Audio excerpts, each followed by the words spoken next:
Assalamualaikum warahmatullahi wabarakatuh. Perkenalkan kami dari tim 1 akan menjelaskan tentang teknologi virtualisasi dan kontainer. Perkenalkan, nama saya Iqbal Maulana Surya. Saya Gilang Ramadhani. Saya Daniela Iwanita Wasadula. Saya Afridia Firani Surabaya. Saya Fitza Suresra Auril. Jadi pengertian dari virtualisasi ini adalah proses membuat versi virtual dari suatu sumber daya komputer seperti server, sistem operasi, penyimpanan, atau jaringan, sehingga satu perangkat fisik dapat menjalankan beberapa lingkungan virtual secara bersamaan. Jadi teknologi ini memungkinkan satu komputer fisik untuk menjalankan beberapa mesin virtual yang masing-masing memiliki sistem operasi dan aplikasi sendiri. Jadi virtualisasi ini itu teknologi yang dapat digunakan untuk membuat representasi virtual dari servernya sendiri. Terus fungsi virtualisasi yang pertama meningkatkan efisiensi sumber daya, yaitu satu server fisik dapat menjalankan banyak virtual machine secara bersamaan yang secara efisien menggunakan sumber daya yang sebelumnya terbuang. Yang kedua, mengurangi biaya dengan lebih sedikit server fisik. Biaya perangkat keras, listrik, dan pendingin dapat berkurang secara signifikan. Yang ketiga, konsolidasi server. Menggabungkan beberapa beban kerja dari server fisik yang terpisah ke dalam satu server fisik, sehingga mengurangi kebutuhan akan ruang fisik. Yang keempat, manajemen TI yang lebih mudah. Mengelola server dan sumber daya melalui perangkat lunak yang memungkinkan otomatisasi proses seperti deployment dan konfigurasi. Terus yang kelima, pemulihan bencana yang lebih cepat. Proses pemulihan dari bencana atau kegagalan sistem menjadi lebih cepat tuh karena VM dapat dipindahkan atau dibuat ulang dalam waktu singkat, bukan mengganti perangkat keras fisik yang rusak. Terus untuk yang keenam, fleksibilitas dan skalabilitas. Sumber daya dapat dilokasikan dan diskalakan secara dinamis sesuai kebutuhan, sehingga lebih fleksibel dalam menghadapi perubahan beban kerja. Peningkatan ketersediaan, kemungkinan high availability karena dapat memindahkan VM antar host dan tanpa downtime. Untuk yang terakhir, memungkinkan komputasi awan, yaitu virtualisasi teknologi dasar yang mendukung layanan cloud computing dengan menyediakan infrastruktur yang fleksibel dan efisien. Itu yang pengertian kontainer. Kontainer itu adalah lingkungan virtual ringan yang digunakan untuk menjalankan aplikasi beserta semua dependensinya, itu library, konfigurasi, dan file pendukung secara terisolasi, tetapi berbagi kernel sistem operasi dengan hostnya. Berbeda dengan virtualisasi tradisional yang menggunakan hypervisor dan sistem operasi lengkap di setiap VM, kontainer jauh lebih ringan dan cepat.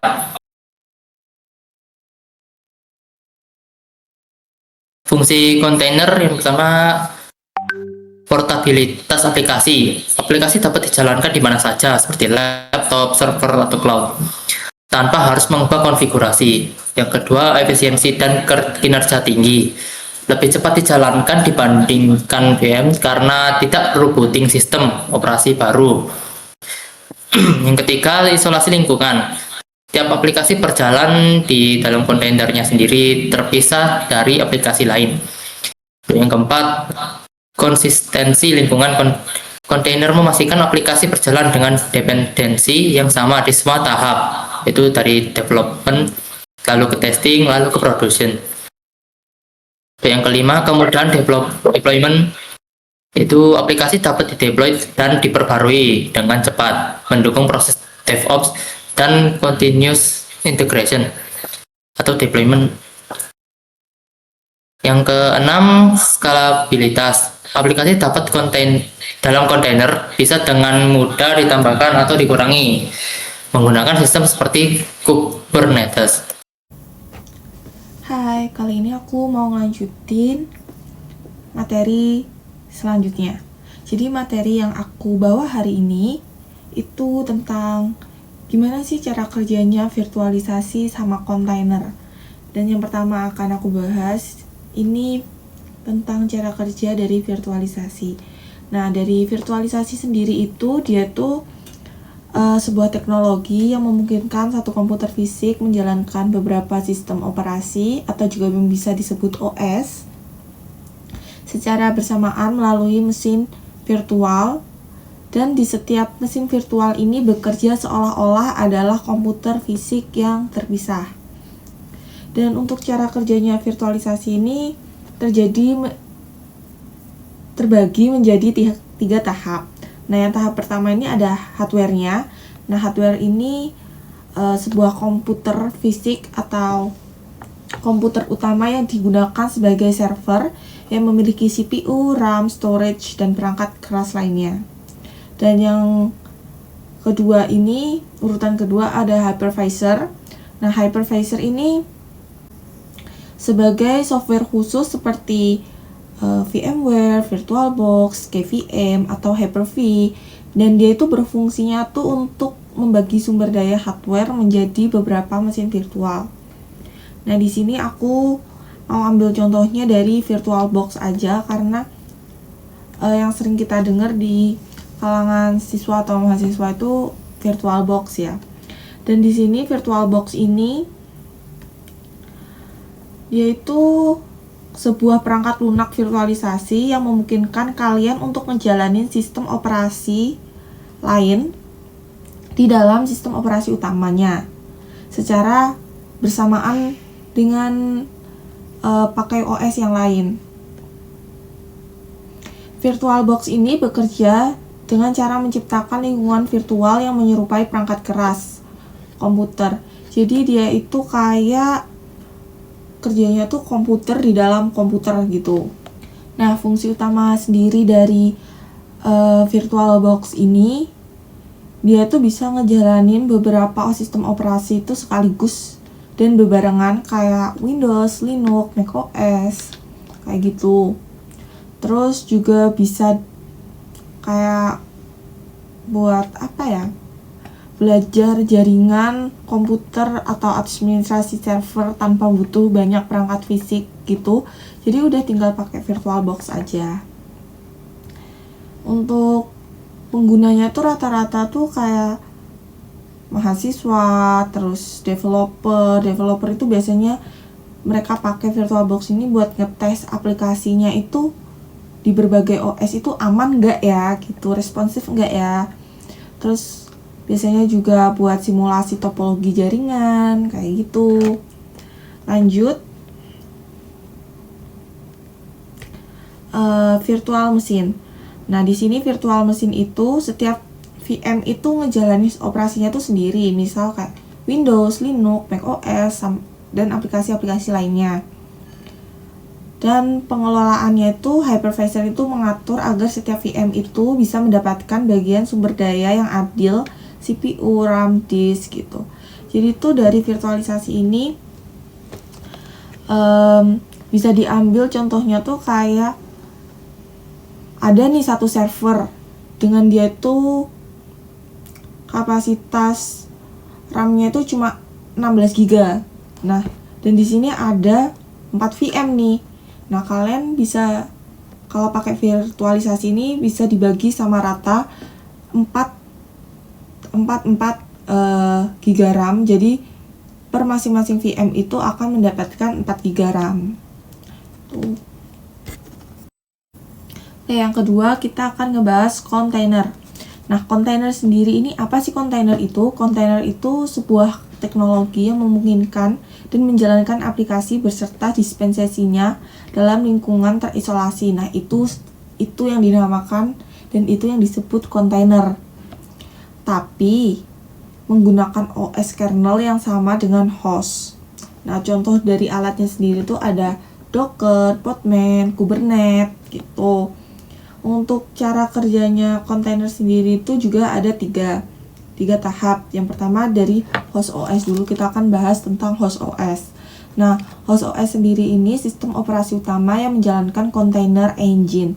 Nah, misalnya aku ada contoh Docker Engine ya. Nah, Docker Engine ini terbagi menjadi 3 lapisan juga. Nah, lapisan pertama ini Docker Daemon, ini sebagai server.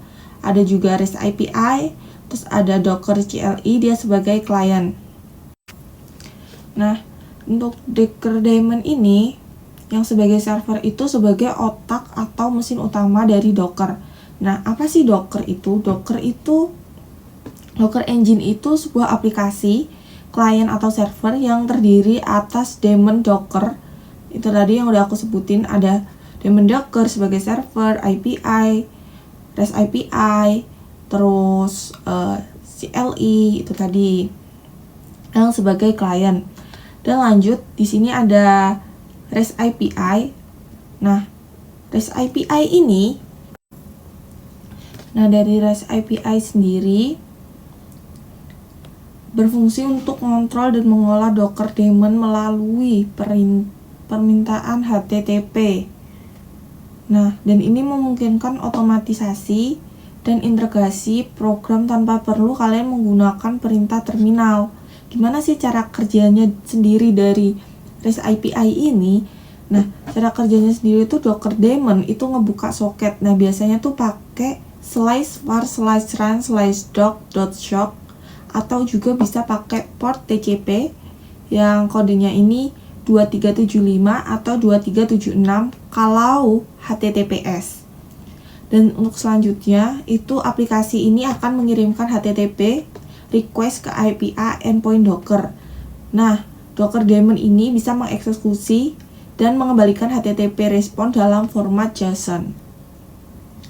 Dan selanjutnya ada CLI ini berfungsi sebagai alat komunikasi antara pengguna dan Docker daemon, digunakan untuk mengelola kontainer, image, network, dan volume Docker melalui perintah di terminal.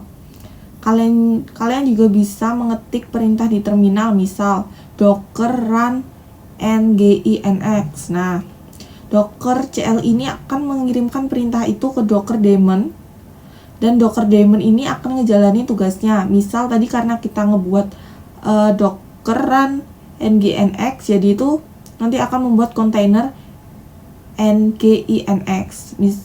Terus hasilnya ini bisa dikirim lagi ke CLI dan ditampilkan di layar. Itu contoh dari Docker Engine. Lanjut ke Container Engine. Nah, Container Engine ini software yang ngebuat sama ngatur kontainer. Dan lanjut lagi ke kontainer. Nah, kontainer ini berisi aplikasi dan semua dispensasi kayak library, konfigurasi, yang dibutuhkan agar bisa berjalan aplikasinya nanti. Contoh dari kita menggunakan kontainer itu kayak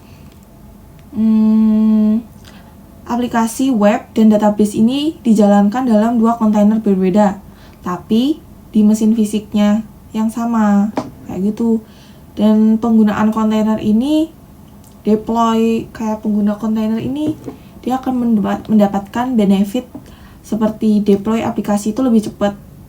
Kontainer yang dijalankan ini bisa terhitung selesai dalam hitungan detik.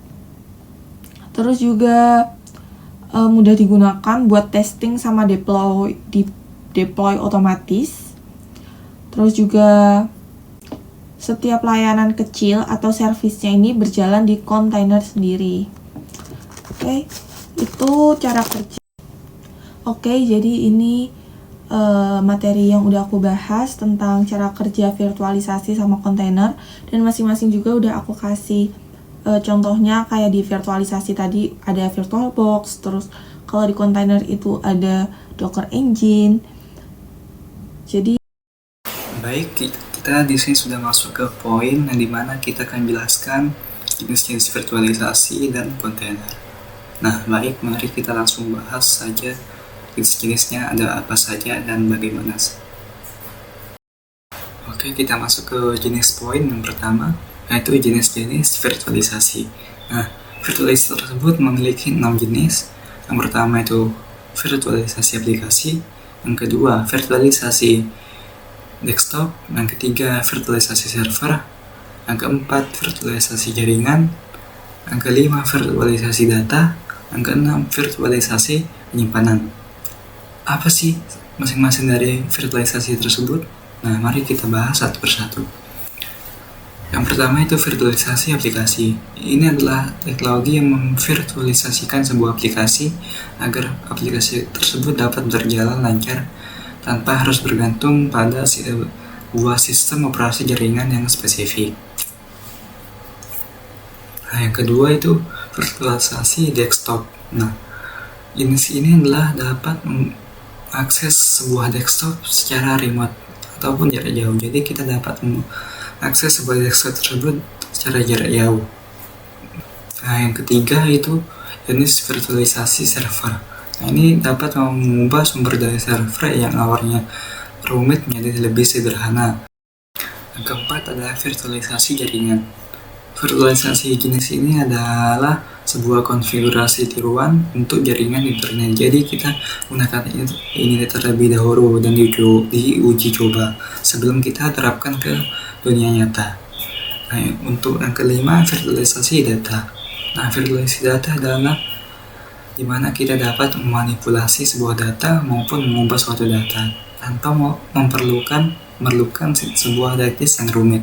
Yang keenam itu terakhir yaitu virtualisasi penyimpanan, yaitu kita dapat menyimpan sebuah data maupun sebuah data yang penting secara virtual. Nah, jadi kita dapat membuka sebuah data tersebut, misal kita menyimpan sebuah data itu di sebuah A. Nah, kita dapat mengakses si penyimpanan ini di mana saja, misal mau di kota itu, dan negara itu. Jadi kita dapat membuka semua data yang kita simpan di mana saja. Nah, sekian itu jenis virtualisasi. Dari keenam tersebut, mari kita bahas satu persatu apa saja dan bagaimana mereka. Yang pertama itu bridge. Bridge adalah jenis default kontainer mandiri untuk yang hanya menggunakan satu host saja atau single host. Bridge-nya ini adalah kontainer yang dapat berkomunikasi antar kontainer lain menggunakan pihak ketiga atau pihak tengah, yaitu bridge virtual atau jembatan, melalui jembatan untuk berkomunikasi ke kontainer lain. Yang kedua itu adalah host.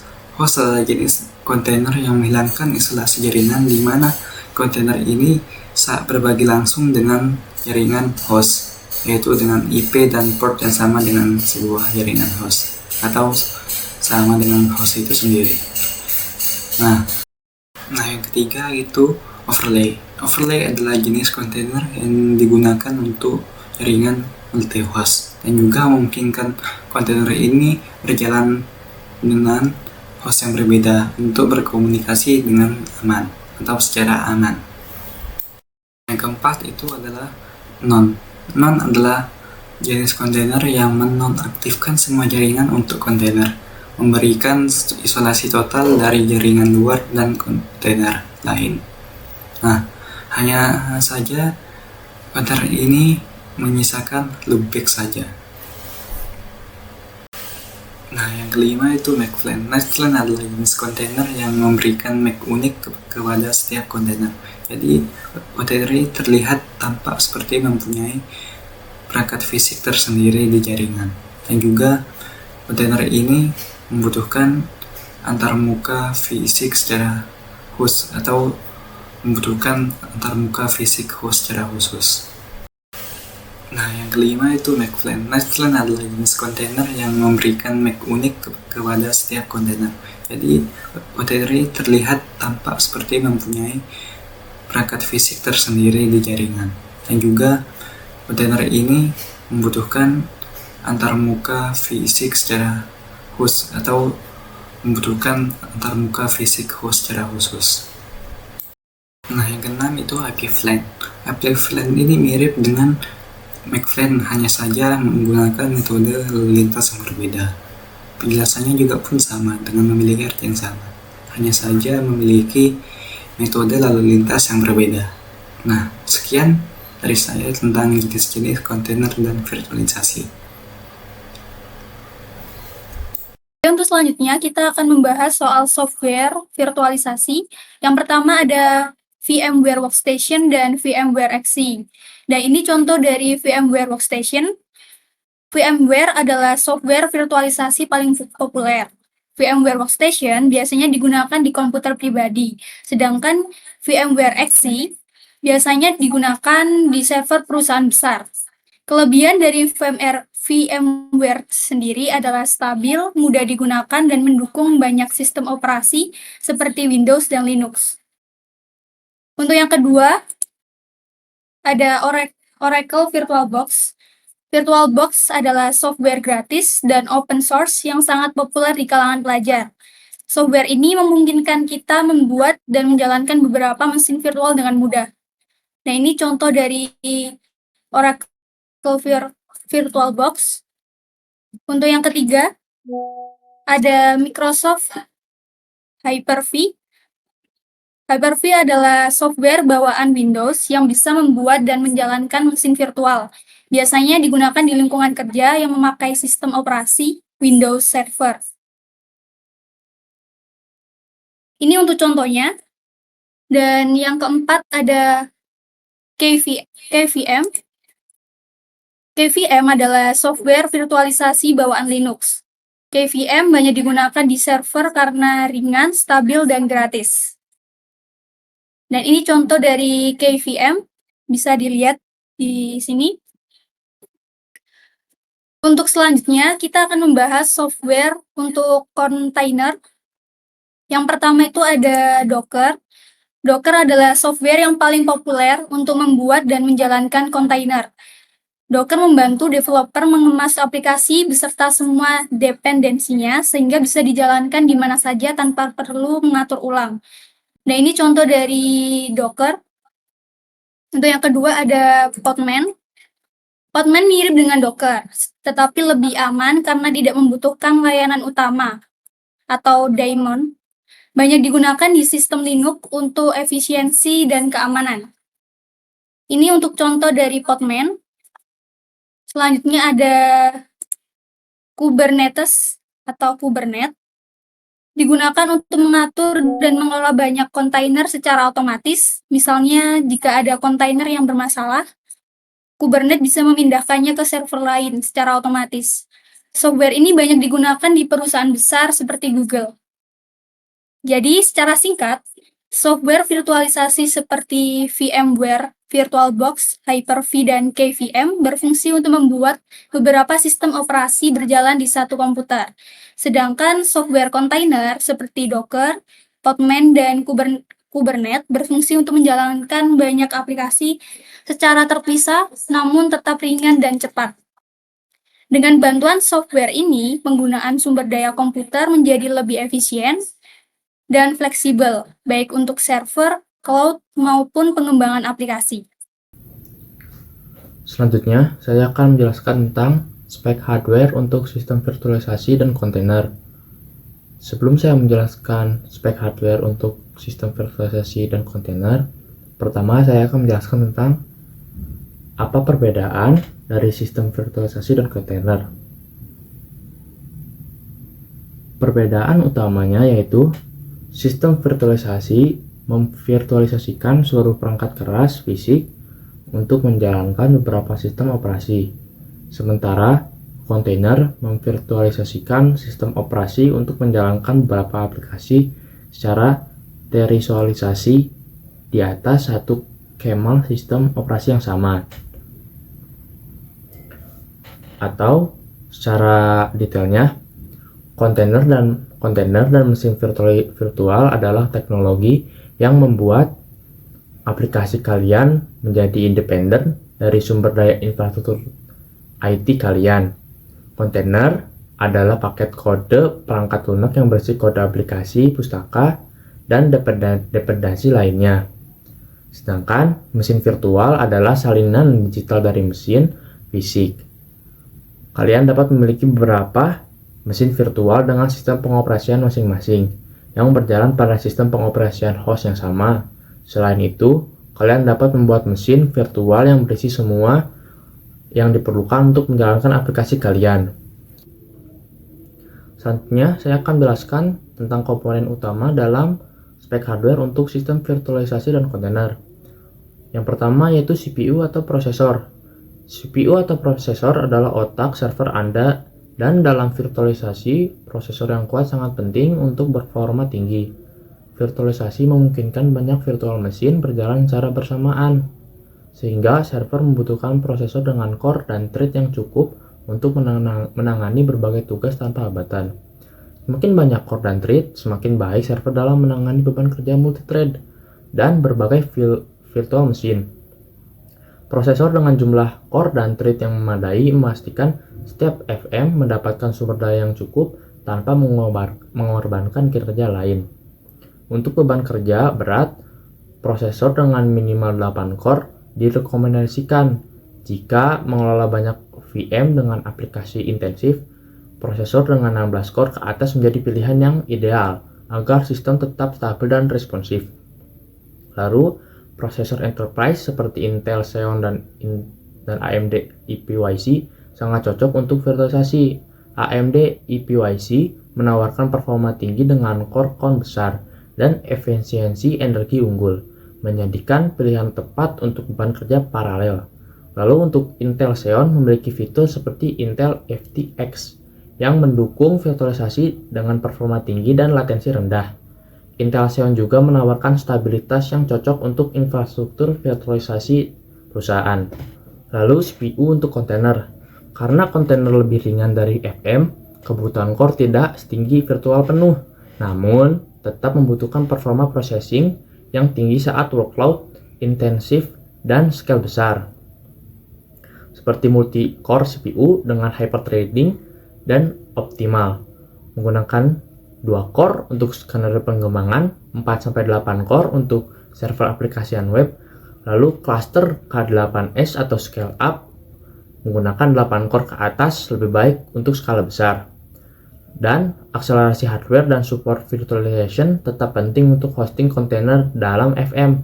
Untuk node worker di Kubernetes atau OpenShift direkomendasikan menggunakan CPU dengan arsitektur 64 bit serta hyperthreading dan IRQ balancing diaktifkan untuk performa maksimal. Lalu yang kedua yaitu RAM. RAM berperan penting dalam menentukan beban kerja yang dapat ditangani oleh virtual mesin. RAM yang tidak mencukupi dapat menyebabkan performa aplikasi menurun, waktu respon melambat, atau bahkan crash jika beban kerja melebihi kapasitas. Karena itu, penting memilih RAM dengan kapasitas dan kecepatan yang sesuai. Sebagai patokan, minimal 16 GB RAM cukup untuk satu server entry level dengan 1-2 virtual mesin, cocok untuk pengujian atau pengembangan sederhana. Untuk perusahaan yang membutuhkan virtual mesin untuk aplikasi database, analitik, atau platform kolaborasi, minimal menggunakan 64 GB. Untuk virtualisasi skala besar atau aplikasi intensif seperti machine learning atau big data, kapasitas 128 GB atau lebih adalah pilihan yang tepat. Gunakan RAM dengan tipe DDR4 atau DDR5 yang berkecepatan tinggi untuk memastikan transfer data cepat dan efisiensi energi. Jenis RAM ini menjaga performa aplikasi tetap lancar meskipun menghadapi beban berat. Pastikan juga kompatibilitas RAM dengan motherboard dan server Anda untuk menghindari masalah teknis. Lalu, RAM untuk kontainer. Kontainer berbagi satu kernel OS, sehingga tiap kontainer hanya perlu alokasi RAM sesuai aplikasinya, dan efisiensinya jauh lebih tinggi. Minimal RAM host yaitu 4 GB untuk pengembangan, dan direkomendasikan 8-32 GB pada server produksi. Kebutuhan per kontainer mulai 64 MB untuk aplikasi ringan, dan rata-rata 256-2 GB tergantung kebutuhan aplikasi. Pada orkestrator seperti Kubernetes, resource RAM dapat diatur dengan request dan limit. Misal, setiap aplikasi meminta minimal 512 MB RAM dan maksimal 2 GB RAM per pod atau kontainer. Yang ketiga yaitu storage. Penyimpanan cepat dan Anda adalah elemen penting dalam virtualisasi. karena langsung memengaruhi kecepatan akses data dan kinerja virtual mesin. Server dengan storage lambat dapat menyebabkan bottleneck, sehingga berdampak pada waktu responsi aplikasi dan produktivitas pengguna. Memilih storage yang tepat sangat penting untuk mendukung kebutuhan virtualisasi, baik individu maupun bisnis. Dalam virtualisasi, SSD adalah pilihan terbaik dibandingkan HDD, karena berkat kecepatan baca dan tulisnya yang jauh lebih tinggi. SSD memiliki latensi yang rendah, meningkatkan responsi sistem, dan mempercepat waktu boot virtual mesin.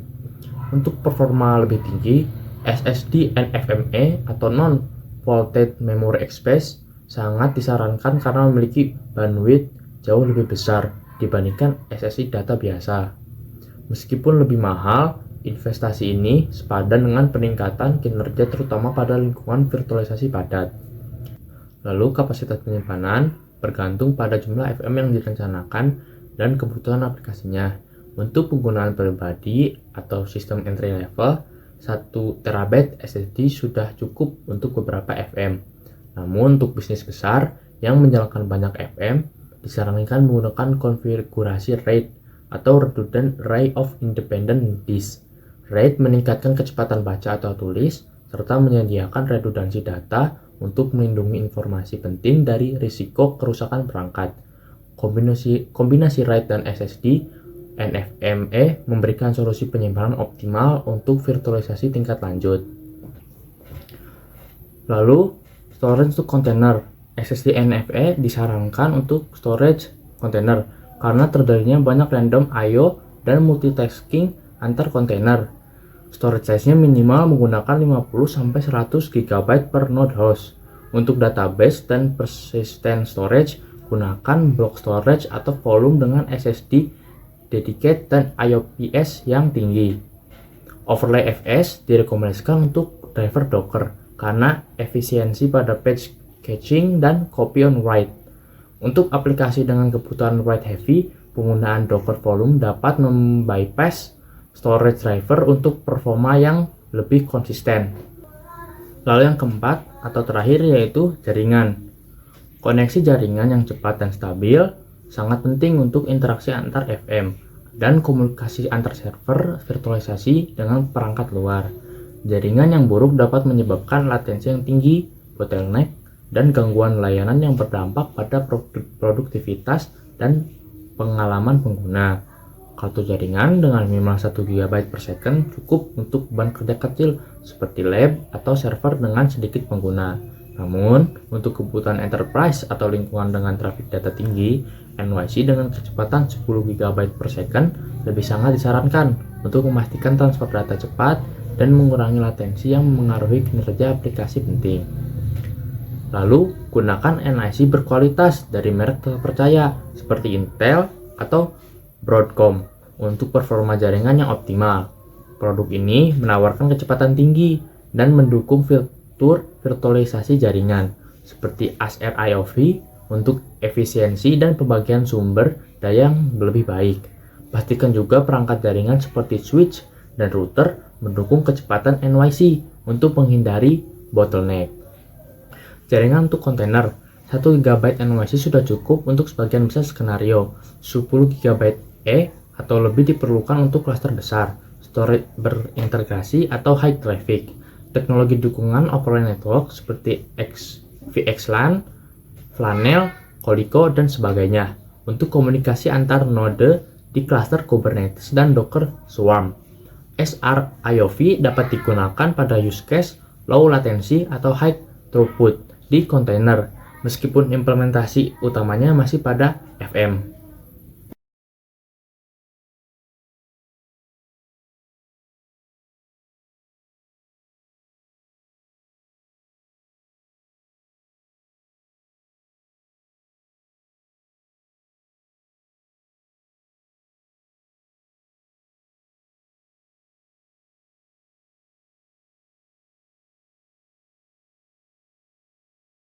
Sekian presentasi dari tim 1. Apabila ada salah ucap, salah kata, dimohon maaf. Terima kasih. Wassalamualaikum warahmatullahi wabarakatuh.